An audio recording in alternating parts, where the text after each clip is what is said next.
Yes, we are live. It is Thursday, the 16th of June, which means it's the Premier League fixture release.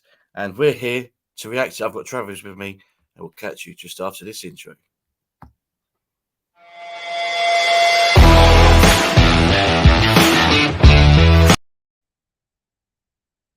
And what's going on? I don't know what's going on. That was a short intro. I'll tell you. I know. Do you know what? Let's just get into it, shall we? Yeah. So, like I said, I do have Travis with me. I tell you, I'm all over the place today. What is going on? There he is. Hey, what's happening, Hey, everybody? sir. A while. It has been a while. How are Finally, you, sir? Travis has come back, man. No, I'm all good, mate. I'm all good. Can't wait for a football season already, even though I feel like we've still seen a lot of football recently with the internationals, but let's not get into that too much. But yeah, I'm looking forward to the fixtures, go to the Emirates a few more times next year, and it should be good. How you been? Indeed. So that's no. Enjoying this weather we've got. Heat wave, loving it. Been waiting for Yeah. it for a long time. Check I me know, out. obviously. I know you're looking proper summery. I've got to say, I love it. I love it. I'm in Jamaica, Julie. Ah, goodness sake. But anyway, should we dive into our fixtures? So obviously Yeah, we let's do it. know we are starting with Crystal Palace on Friday the 5th of August. So we've obviously got that first game again. I know. This is different to last year. Obviously last year we had Brentford first on the Friday night. I I was think we were there. set up to fail.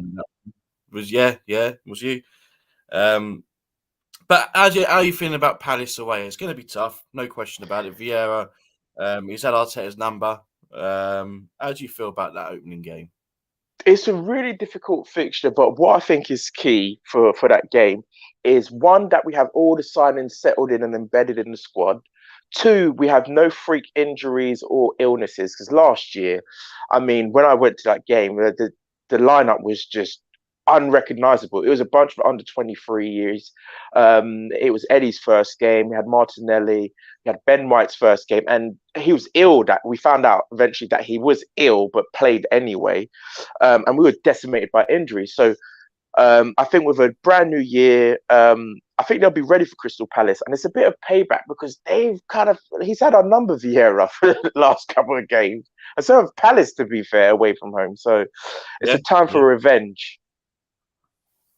yeah, definitely. And then if you look at those 4 games after, you think last year we opened up with Brentford away, first game in the Premier League, they were all well up for it. Like you said, we were hit hard with COVID injuries, whatnot. Then we followed that up with a game at home to was it? No, it was away to no, it was at home to Chelsea and away at Chelsea, City. yeah, yeah. And we all know what happened there. The less said, the better. But this season, we obviously start with Palace away, home against Leicester. We usually do pretty Yep. well against them. Away at Bournemouth, just promoted. You'd fancy your chances there. At home against Fulham, and at home against Aston Villa. So actually, our first 5 games do look pretty favourable, especially if we do get some of these deals done early. Yeah, no, I think these are some at Leicester. Leicester at home, we've always done particularly well against them, and we've done relatively well against them over the last 4 years. I would say we've been pretty good home and away against them.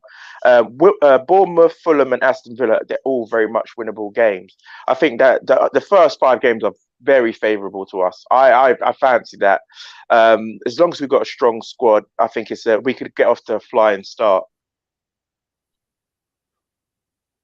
Yeah, no, I completely agree with you.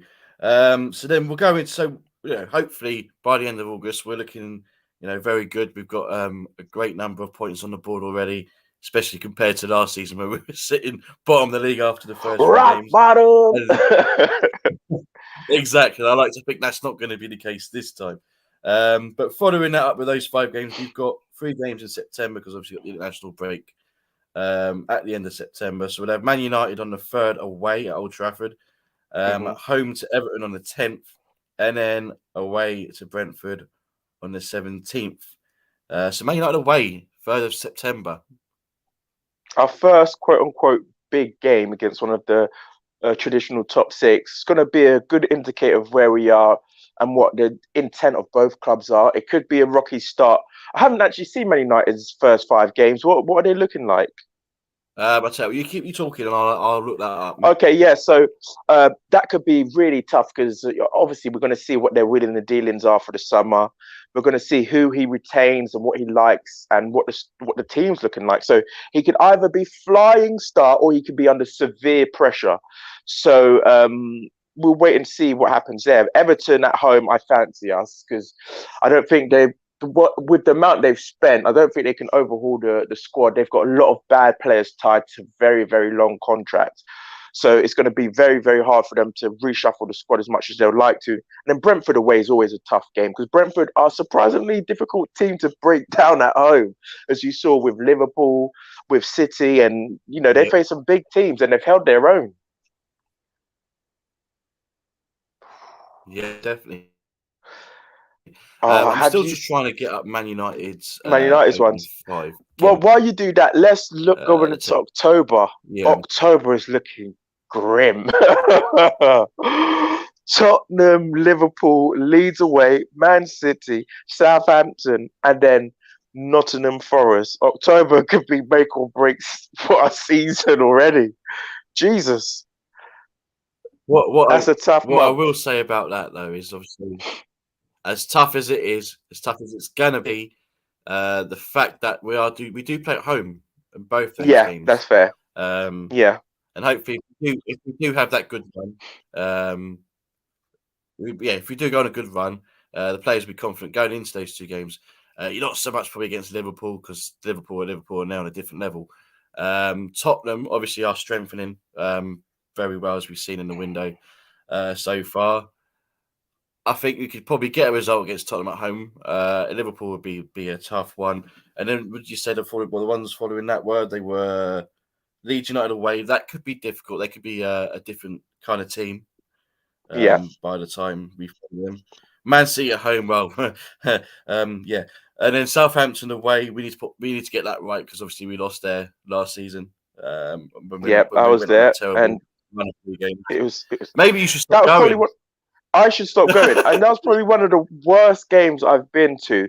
Whereas we dominated that game, and we got absolutely nothing from it. And Foster always has an amazing game against us, and then the next game he absolutely laid an egg and was terrible. Was at fault for the 2 goals after that game, and he had an amazing game against us. So hopefully we can beat them convincingly. And then Nottingham Forest at home, I fancy us.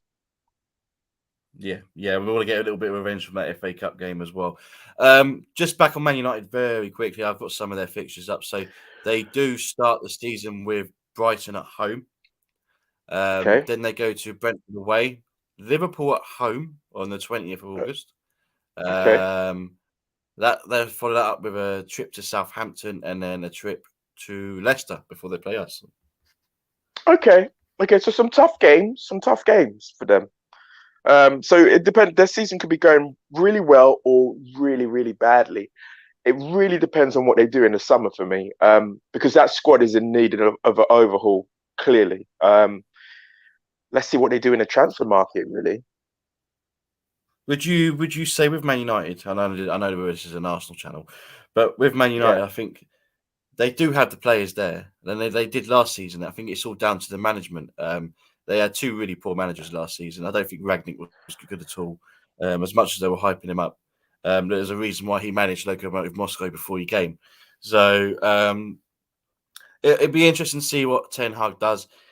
We know he's good with younger players. So United do have quite a few good youngsters in their team, and obviously they're linked with some very, very good players.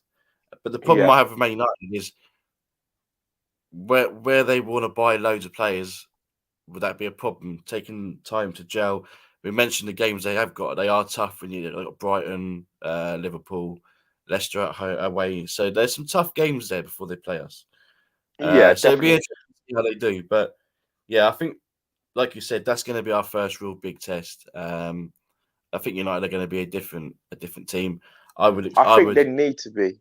For me, the Man United squad, I think it was clearly overhyped this season before. Because for me, their midfield was even worse than ours. I just don't like McTominay. I didn't like no, what's his name? The one who's gone to Roma. Matic. Uh, who? Matic. Matic. Yeah, didn't like Matic.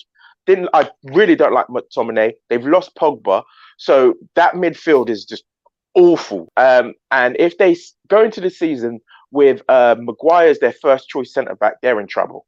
It's just as simple as that. They're in trouble. So it'll be interesting to see if they get De Jong, if they get some good midfield players in, because that could change their season. Because the rest of the team, I think the forwards line isn't too bad. It's just their midfield is absolutely dreadful, and so are the centre backs. I just don't fancy any of their centre backs. So be interesting to see what he does with the new signings he gets or doesn't get through the door. For sure, for sure. Let's go into November. So obviously it's World Cup in November. So we've only got 2 games in November. Yeah, So on so strange having bonfire, the World Cup in December. it is odd. It is 5th of November, Chelsea away. So remember the 5th of November, and 12th of November. Both games are away against Wolverhampton. So 2 very tough games before the World Cup. I fancy us because we done it last season. I just think we've done it last season. Um, and it depends on the signings Chelsea make, but you know what you're going to get with Wolves. You just know what you're going to get. You're going to get a really tough game. It's going to be really close and be down to taking chances. And with Chelsea, it really depends on their signings because what they found last season is they didn't score enough goals. So they need to find a goal scorer. They don't trust Werner. Lukaku's trying to get the hell out of there. It's about can they score the goals? A bit like which is the biggest commodity in the Premier League. You need players to put the ball in the back of the net, and I think it's shown with Tottenham. When you've got people to score consistently, it will shoot you up the league. And same with Liverpool. And I think Chelsea kind of stumbled near the end of the season because they just were struggling to pick up goals and wins. No, definitely. I completely agree with what you said there on both Chelsea and Wolves. Definitely. So obviously we'll have the World Cup and the Premier League comes back on Boxing Day. So that's a nice little Christmas present after they've probably disappointed us. But we had the gift of West Ham at home on Boxing Day. Fancy us. Went to that game. We won. Come on, 2-0. And we dominated that game as well. So West Ham aren't a very good team. They're very functional. Their first 11's decent. But they kind of dropped off a cliff after December. I don't know if you noticed last season. And it's the same problem we all have. They just don't have enough goals. No, definitely. And then we end 2022 with a well, we know how tough it is to go to Brighton. Potentially a tough game to end the year. It all depends who they have. Obviously, they're losing Bissouma. Cucurella could be on his way to Manchester City. So it could be a different Brighton team. But we know about Brighton, and since Graham Potter's been there, and obviously we faced Graham Potter when he was at Ostersunds. So he drills his team very, very well. So it's going to be a tough game either way, now, regardless of who they got in the team. Yeah, they've got some fantastic players. They play some great football. I could see them losing Lamptey as well at some point. But their recruitment has been absolutely fantastic. You can't fault them. So if they lose players, they probably got 1 or 2 lined up that are just as good, if not better, because they've proven to be very astute at signing new players that we've never heard of. And they just come here and just do the business in the Premier League. No, definitely. And then we'll go into the new year with 3 potentially tough games. The easiest one out of the 3 would be the one on the 2nd of January against Newcastle at home. They're obviously they're going to be building a team. They won't be quite there yet. I think people that think they're going to get European places the next season are mad, in my opinion. But it'll still be a tough game. Newcastle always a tough team to play. But at home, I just fancy we'll get something there. Travis, do you agree? I disagree. I'm one of the people who believe that if you saw their record, I think they only had the 3rd best record after Manchester City and Liverpool, didn't they, since January? Yeah, so they've picked up some steam. And if you look at the football they play, if they add 1 or 2 pieces, I don't like the forward. Midfield has got a lot stronger, and the defense needs some upgrades here and there. but they could be a real threat for the top six next season. I don't see them competing for a Champions League place, but No. yeah, that team looked good. I watched them play, and they look very, very dangerous. Eddie Howe's got them playing some decent football.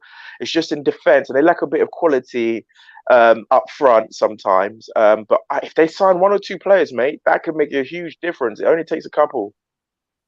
Okay, well, what I will say about this game is maybe we're playing Newcastle at the right time, just Yeah, because it's 2nd of January, and obviously I think in January they're going to strengthen even more. So yeah, to play them then, probably this is why I'll probably give us the edge because it's at home as well. Then yeah, the next two games, so we should have the FA Cup after that, yeah. third round, and then after that we'll have Tottenham Hotspur on the 14th away. Back to back, tough games. And then Man United, obviously, 5 days after that. So, 7 days after that. So it's a tough one. I mean, Man United at Yeah, home, we've tend to have their number over recent years. we have. So I'm not too concerned with that. I hate to say it, but I think Spurs away is horrible. It is horrible. I wouldn't panic, and the only reason why, um, for all of the big teams, this goes for all the big teams. The World Cup will destroy a lot of teams' momentum. It Yeah, will yeah, destroy it. And I find the teams that are on the fringes, that are the sixth or seventh places, won't have as many players representing their teams, because the problem with us and the other big teams is we've got a lot of players that are going to be playing a lot of games.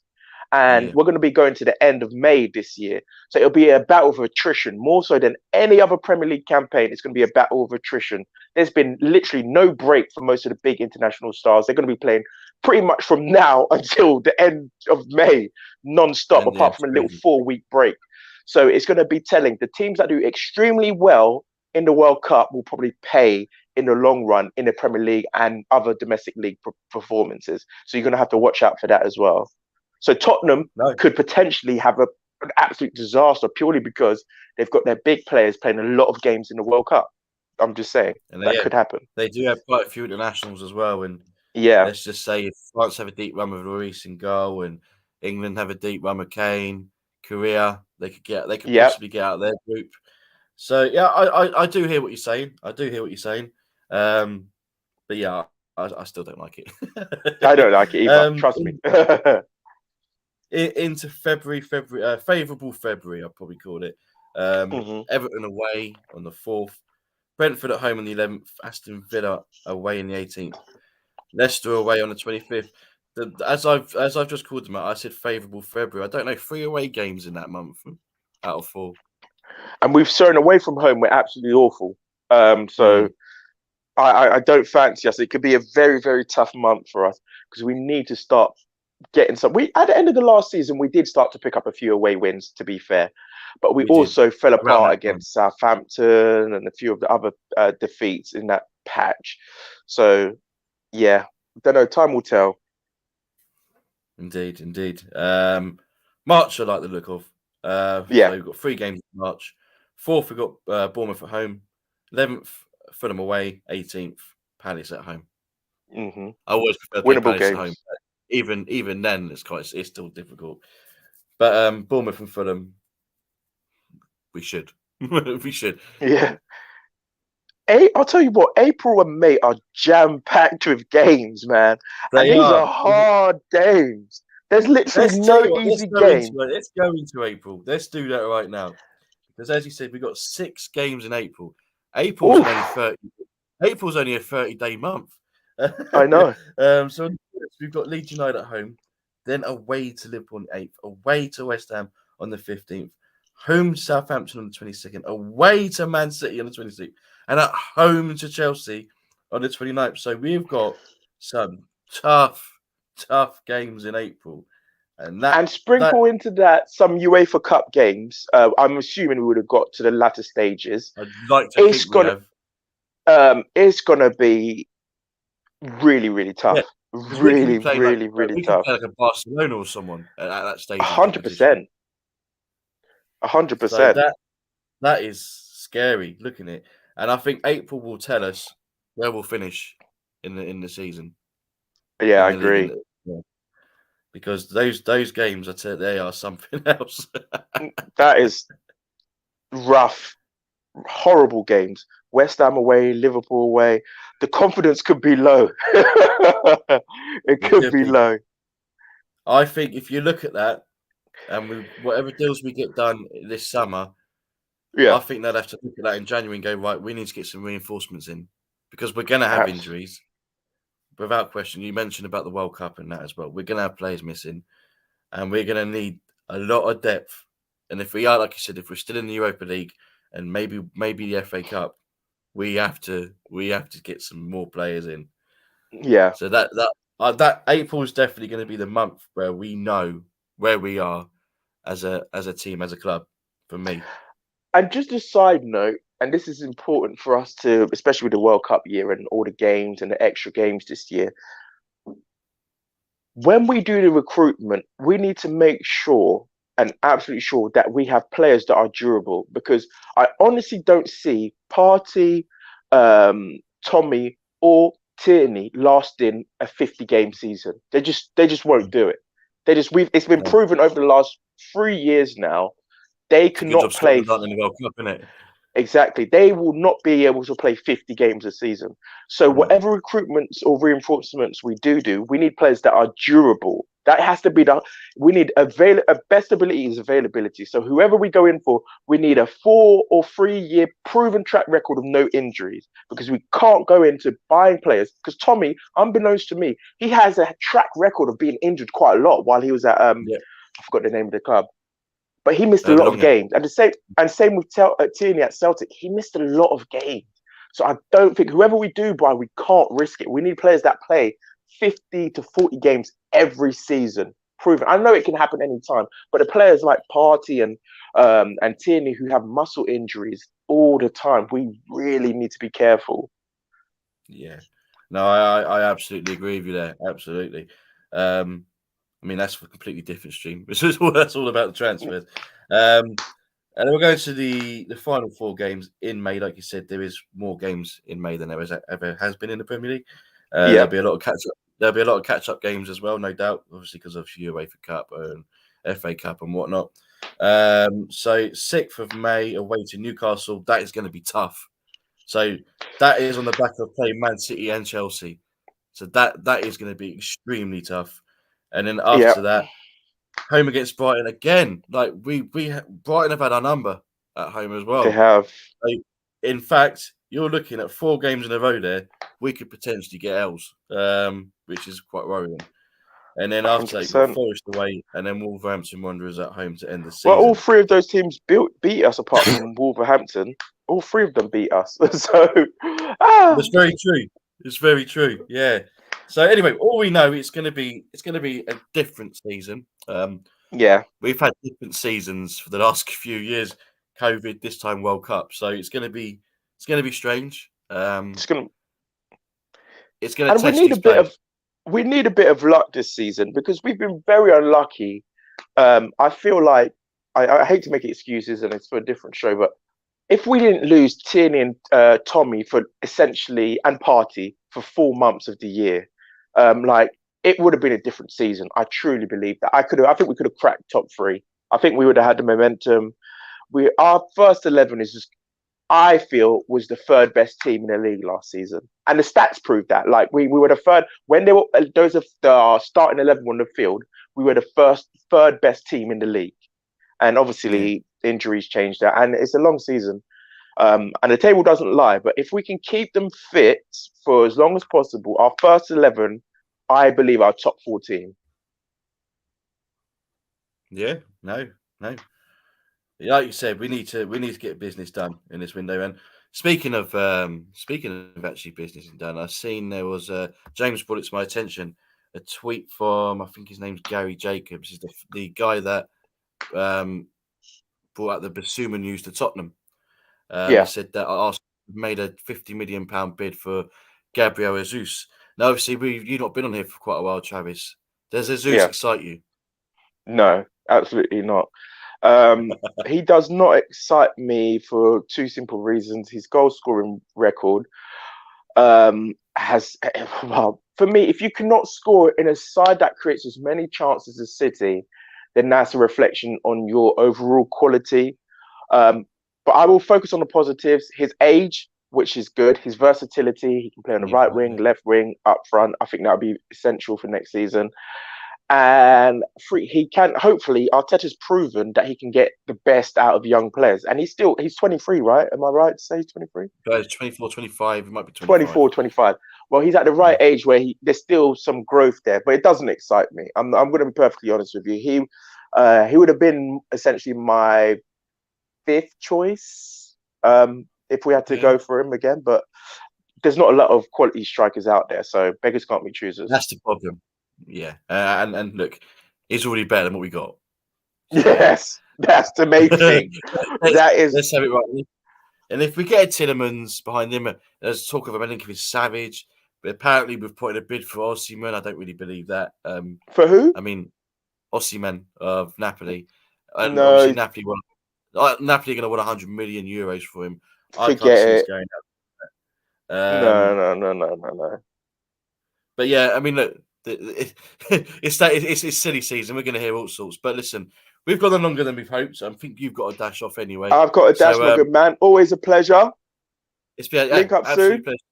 Up the Gunners. Let's go. And peace out. Yeah, thanks for tuning in, and we'll be back very soon.